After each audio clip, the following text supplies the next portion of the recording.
In the hushed, smoke-filled map room of the Imperial Japanese Navy General Staff in Tokyo, late in 1943, the prevailing mood was not one of panic, but of a cold, geometric confidence rooted in the unchangeable laws of physics and geography, specifically the terrifying vastness of the Pacific Ocean, which Admiral Mainichi Koga, successor to the legendary Yamamoto, viewed not as a battlefield but as Japan's greatest ally.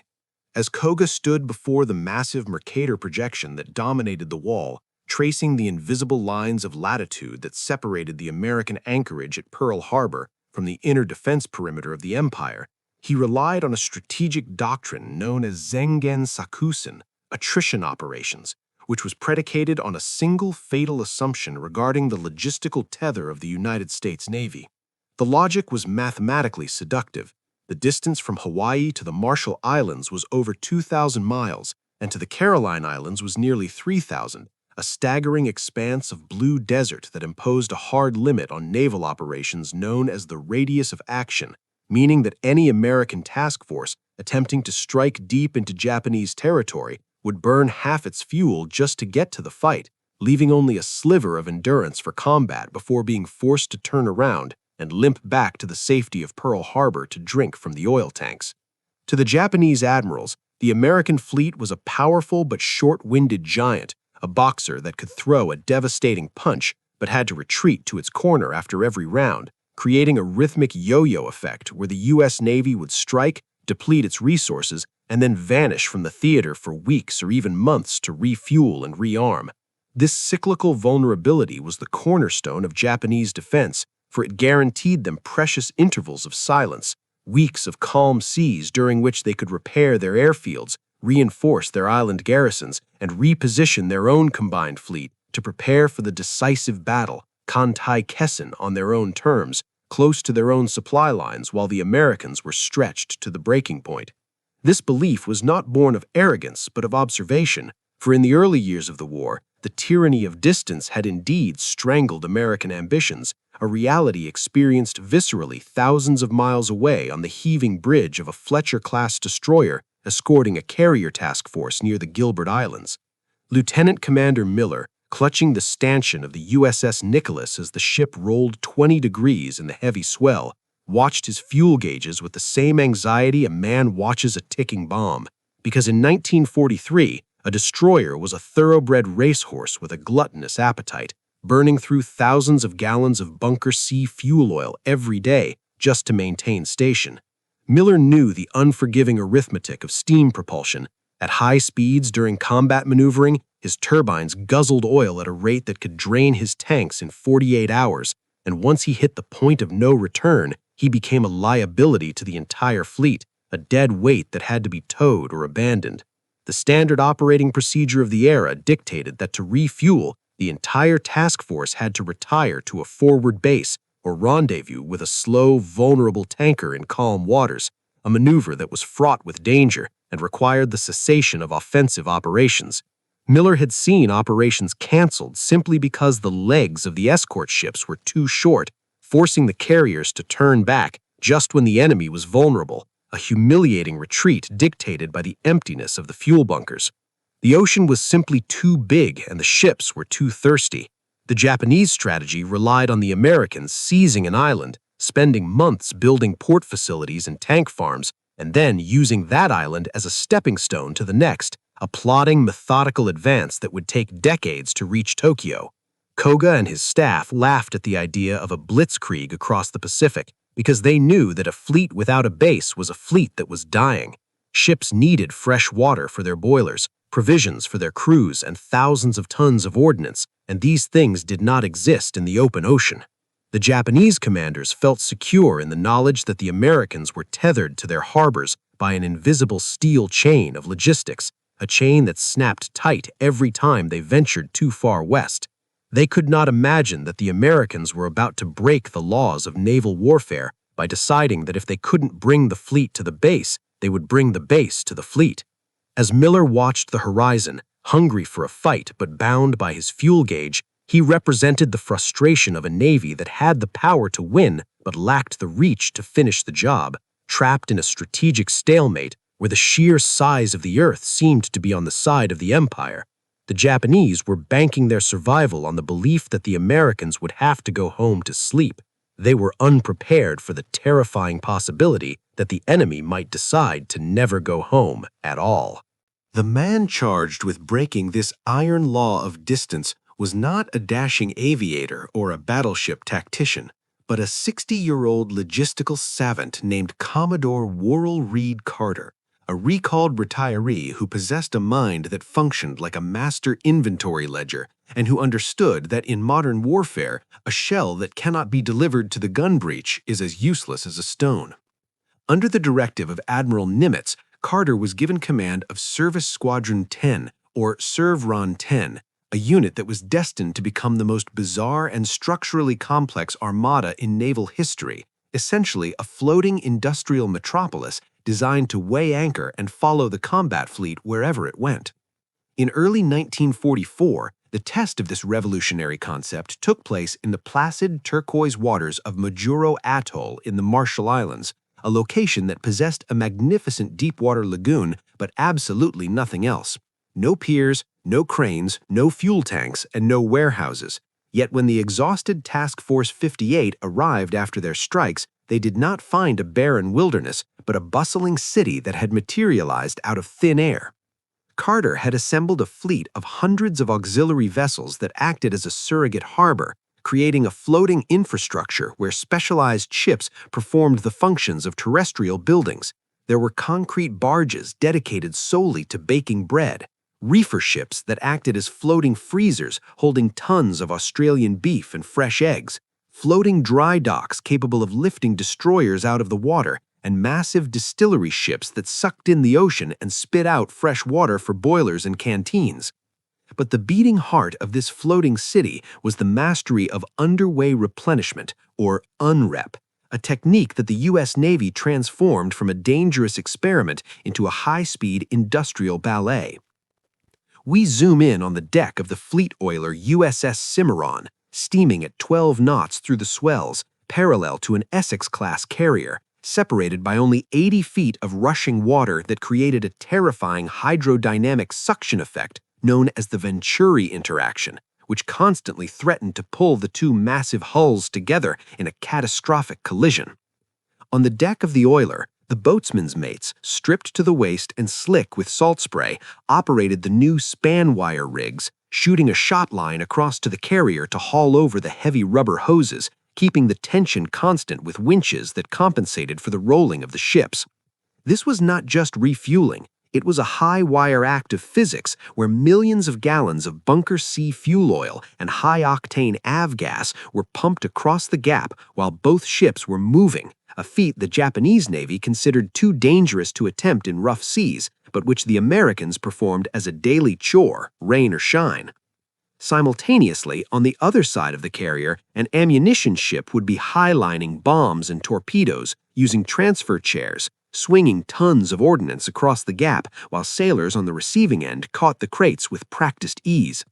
The scene at Majuro was a kaleidoscope of logistical violence, where the mall, the central anchorage, was crowded with water taxis ferrying replacement crews, mailbags, and even movies between ships, creating a level of comfort and efficiency that rivaled the Brooklyn Navy Yard.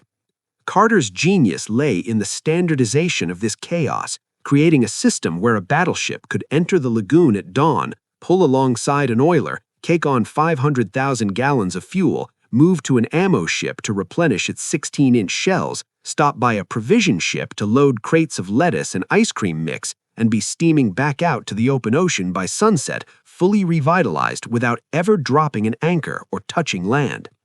The Japanese commanders, relying on their charts of distance and fuel consumption, were calculating that the American fleet was currently 2,000 miles away in Pearl Harbor, undergoing a 2-week refit. In reality, the American fleet was sitting fat and happy in a lagoon only a few hundred miles from the Japanese perimeter, resting its crews and topping off its tanks from a supply chain that stretched unbroken back to California. ServRon 10 had effectively erased the concept of a base as a fixed geographic point. The base was now wherever Commodore Carter decided to park his barges, and this mobility meant that the radius of action for the U.S. Navy was no longer a circle drawn from Hawaii, but a moving zone of dominance that could slide across the map at will. As the sun set over Majuro, turning the lagoon into a sheet of gold reflecting the silhouettes of hundreds of ships, the tyranny of distance that Admiral Koga relied upon was quietly strangled by a web of fuel hoses and cargo nets, proving that the most dangerous vessel in the U.S. Navy was not the aircraft carrier, but the humble fleet oiler that allowed the carrier to never go home. The destruction of Truk Lagoon in February 1944, an event the Japanese officially designated as Hailstone, but which the survivors simply remembered as the apocalypse, was supposed to be the crescendo of a raid, a violent but temporary spasm of violence after which the laws of naval gravity would assert themselves and pull the American fleet back to its distant center of gravity in Hawaii. Admiral Mineichi Koga, surveying the catastrophic damage from his headquarters with the Gibraltar of the Pacific had been turned into a graveyard of sinking merchantmen and broken aircraft, issued orders that were steeped in the traditional rhythm of the war, instructing his surviving engineering units to begin the slow work of repairing the cratered runways and salvaging the port facilities, operating under the unshakable conviction that he had purchased a reprieve of at least 3 weeks.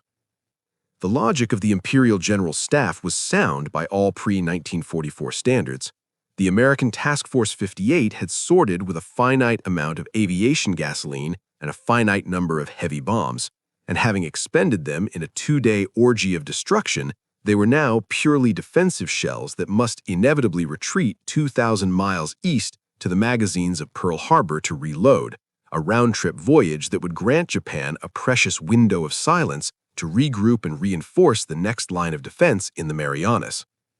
But as the smoke drifted over the ruined lagoon, the American fleet did not turn east toward the sanctuary of home. Instead, it turned into the wind and remained prowling on the very doorstep of the empire, initiating a maneuver that would shatter the Japanese strategic worldview, the transfer of heavy ordnance at sea.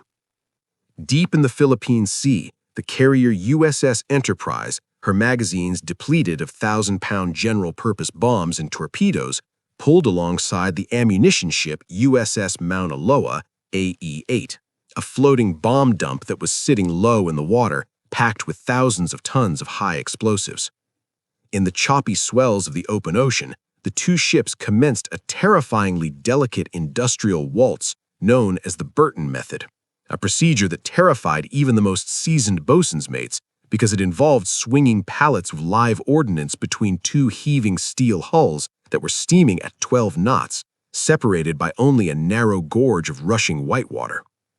On the deck of the Mauna Loa, the winches screamed as crates of 5-inch anti-aircraft shells and massive aerial bombs were hoisted into the air, dangling precariously over the abyss on tensioned wire high lines, swinging wildly with the roll of the ship before being lowered onto the hangar deck of the Enterprise, where sweating ordnancemen caught them with grappling hooks and brute strength. This was a violation of every safety protocol written in peacetime, a desperate improvisation where a single slipped cable or a collision between the ships could result in a detonation that would vaporize both vessels and leave a hole in the ocean. Yet the transfer continued relentlessly for hours, defying the wind and the waves. Thousands of tons of death flowed from the logistical train to the combat ships, topping off the magazines that Koga believed were empty and refilling the avgas tanks that Japanese intelligence assumed were running on fumes. The result was a strategic shock that hit the Japanese commanders in the Marianas like a physical blow. Instead of a 3-week silence, the radar screens on Saipan and Guam lit up again only days after the Truk raids, showing the impossible signature of a fully armed American armada approaching for another strike.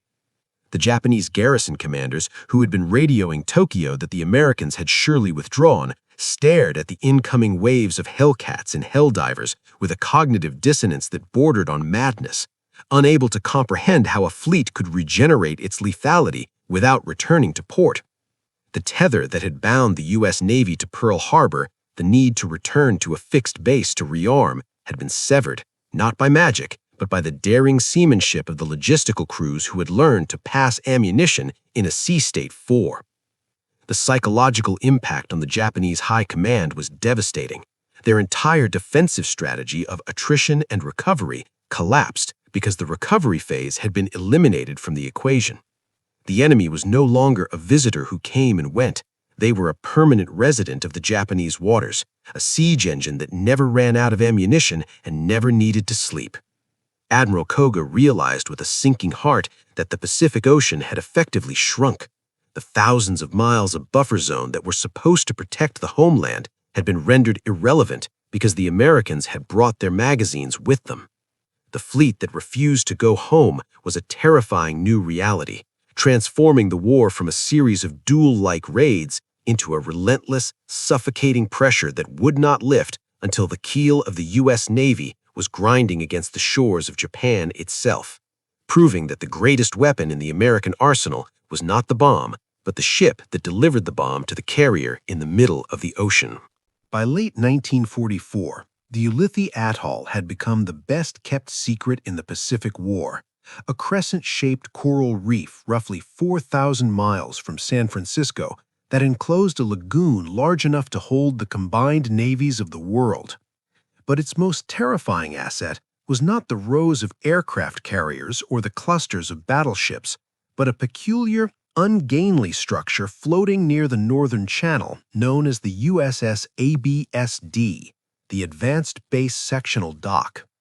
To the Japanese reconnaissance pilots who dared to fly high over the atoll, it looked like a disjointed spine of gray steel, a series of rectangular boxes welded together in defiance of traditional naval architecture.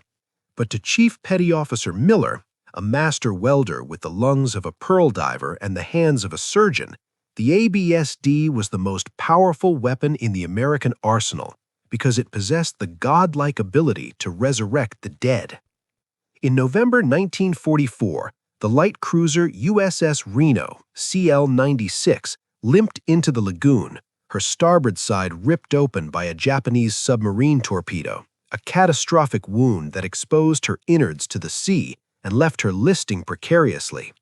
In any previous naval war in human history, the Reno would have been a tactical write-off, forced to undertake a perilous slow-motion voyage back to the dry docks of Pearl Harbor or Bremerton, Washington, a round trip that would remove her from the order of battle for at least 6 months, effectively handing the Japanese a victory by attrition.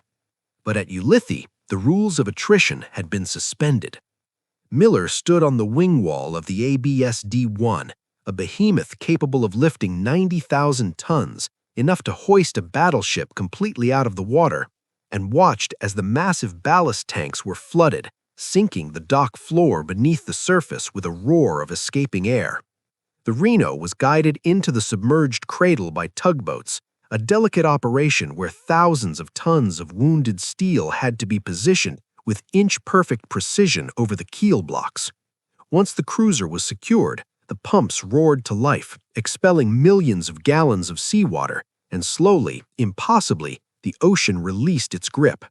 The ABSD rose, lifting the 6,000-ton cruiser into the air until her dripping, barnacle-encrusted hull was high and dry, exposing the jagged, twisted metal of the torpedo impact to the tropical sun. This was the moment the impossible repair began. Miller and his team of shipfitters attacked the hull not with the leisurely pace of a stateside union yard, but with the frantic intensity of combat surgery. They worked in the sweltering heat of the day and under the glare of arc lights at night, cutting away the mangled steel that looked like shredded tinfoil, the sparks from their cutting torches cascading down into the lagoon like golden rain. They were fabricating a false bow and patching the hull plating using steel sheets that had been shipped across the ocean for this exact purpose, welding with a speed that defied the technical manuals. Inside the ship, electricians rewired flooded compartments and machinists turned new parts on lathes installed in the dock's wing walls. There were no forms to fill out, no budget meetings, just the relentless drive to get the ship back to the line. Meanwhile, in the darkly lit offices of the Naval Intelligence Bureau in Tokyo, analysts were confidently marking the USS Reno off their lists, categorized as heavily damaged, out of action until summer 1945. They based their calculations on the immutable laws of distance and industrial capacity, assuming that a ship with a hole in its side was a ship that had to go home. They could not conceive of a floating dry dock that could be towed to the war zone, essentially bringing the shipyard to the shipwreck. They did not know that at Ulithi, the U.S. Navy was performing heavy industrial maintenance in the middle of a coral reef. 2 weeks later, the pumps on the ABSD were reversed, the dock sank, and the USS Reno floated free, scarred but watertight, her engines turning over with a defiant rumble. She didn't head east to California for a refit. She turned west, back toward the Philippines, her magazines reloaded and her fuel tanks topped off. When the Reno was spotted by a Japanese scout plane off the coast of Luzon, only weeks after being destroyed, the report caused consternation and denial among the Japanese command staff, who began to suspect that the Americans possessed a ghost fleet or were simply replacing sunk ships with identical new ones at a rate that defied logic. They were witnessing the death of their strategic hope, for the fleet train had proven that American ships did not die. They simply took a brief pause in a floating hospital and returned to the fight, rendering the Japanese strategy of whittling down the U.S. Navy mathematically impossible.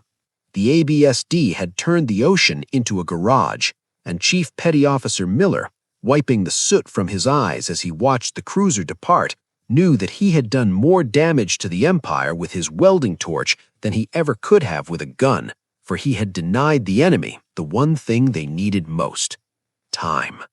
By the summer of 1945, the contrast between the two navies had ceased to be a difference in degree and had become a difference in kind, a disparity best illustrated by the ghostly silence that hung over the Kuri naval arsenal in Japan compared to the industrial roar that defined the waters off Okinawa. In Kuri, the remnants of the Imperial Japanese Navy, once the terror of the Pacific, sat rusting in the mud, their hulls painted with humiliating camouflage patterns of green and beige to resemble islands, not because they were afraid to fight, but because the Empire had literally run out of the liquid energy required to turn their propellers. Captain Nakamura, standing on the tilted deck of the battleship Haruna, watched as American carrier planes buzzed overhead with impunity, dropping bombs on his stationary vessel as if it were a training target, knowing that his ship was no longer a warship, but a floating anti-aircraft battery tethered to the shore by the absolute absence of fuel. The desperation was so total that the government had initiated the Pine Root Oil Project, mobilizing school children to dig up pine stumps in a pathetic attempt to distill aviation fuel from tree sap, a medieval solution to a modern logistical collapse that saw the mighty combined fleet reduced to burning wood byproducts while the Americans steamed just over the horizon. Conversely, only a few hundred miles to the south, Admiral William Halsey's Third Fleet was staging the greatest display of logistical dominance in the history of human conflict, a maneuver that defied every textbook on naval strategy written before 1941. The fleet did not return to Ulithi or Pearl Harbor to prepare for the final assault on Japan. Instead, the supply chain simply extended itself like a telescoping steel arm, forming a continuous bridge of ships that spanned 5,000 miles from San Francisco to the gun line. The statistic that broke the mind of the Japanese High Command was not the number of carriers, but the endurance of those carriers. Ships of Task Force 38 were staying at sea for 60, 70, 80 days at a stretch, a feat of operational sustainability that was physically impossible for any other nation. The ocean's surface itself seemed to disappear under the sheer density of the fleet train, a nomadic city of oilers, ammunition ships, hospital ships, and escort carriers that brought the entire American economy to the combat zone. We witnessed this through the eyes of a captured Japanese pilot, pulled from the water by a U.S. destroyer, who stands on the fantail wrapped in a blanket, staring out at the horizon in a state of catatonic shock. He does not see a fleet in the traditional sense. He sees a conveyor belt of infinite capacity. He sees a destroyer pulling away from an oiler after topping off, only to be replaced instantly by a cruiser, while mail helicopters shuttle sacks of letters between ships, and replacement aircraft are craned from escort carriers to the flight decks of the fleet carriers to replace losses within hours of them occurring. The pilot turns to an American sailor and asks in broken English when the fleet will return to base for repairs, only to receive the chilling answer that they are not going back. The base has come to them. This was the endless horizon, the realization that the United States had solved the problem of war's friction. They had created a force that did not need to pause, did not need to rest, and did not need to retreat. The logistical noose had tightened to the point where the Americans were effectively operating a domestic ferry service in the enemy's home waters, delivering napalm and ice cream with equal regularity. The Japanese strategy of Kantai-Kasen, the decisive battle, had relied on the enemy becoming exhausted and overextended, but the fleet train had rendered exhaustion obsolete. As the Haruna burned in Kuri Harbor, a victim of its own immobility, the American fleet prowled the coast, a self-regenerating hydra that grew stronger the longer it stayed at sea. The war ended not with a dramatic clash of battleships, but with the quiet, crushing weight of a supply ledger that had no red ink, proving that while courage could win a battle, only a supply chain that could move a continent across an ocean could win the war. The final image is of the Third Fleet at anchor in Tokyo Bay for the surrender, a forest of steel masts stretching as far as the eye can see, a visual testament to the fact that the Japanese admirals had laughed at the short-range fleet, only to find that the Americans had brought the entire world with them, refusing to leave until the rising sun had set forever.